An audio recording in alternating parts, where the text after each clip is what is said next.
Hélène a 39 ans. Elle a depuis quelques mois des règles qui sont devenues abondantes.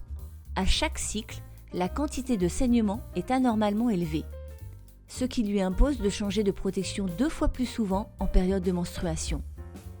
Il lui arrive parfois de retrouver des caillots dans les pertes sanguines. Cette situation représente pour elle un important inconfort au quotidien, car elle se retrouve régulièrement dans des situations délicates lorsque son pantalon est taché.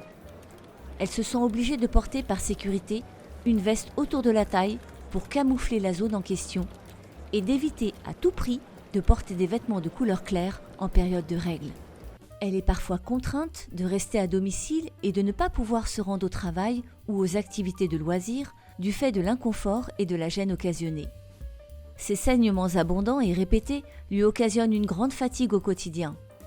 La prise de sang demandée par son médecin généraliste a détecté une anémie, pour laquelle elle prend désormais des comprimés de fer au quotidien.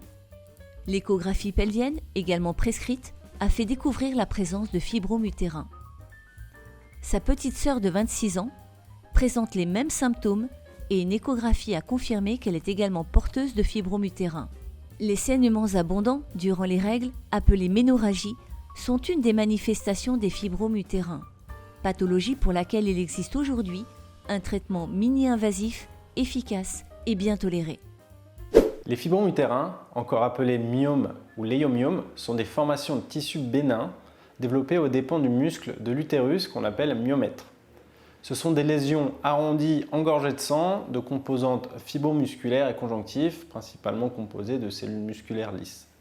Lorsque les symptômes liés aux fibromes occasionnent un retentissement sur la qualité de vie, on propose une chirurgie de résection ou, en alternative, une embolisation. L'embolisation est un traitement conservateur de l'utérus, mini-invasif, ambulatoire et pratiqué sous anesthésie locale. C'est un traitement qui agit uniquement par les vaisseaux et qui ne ressèque pas le tissu. L'efficacité de l'embolisation est superposable à celle de la chirurgie.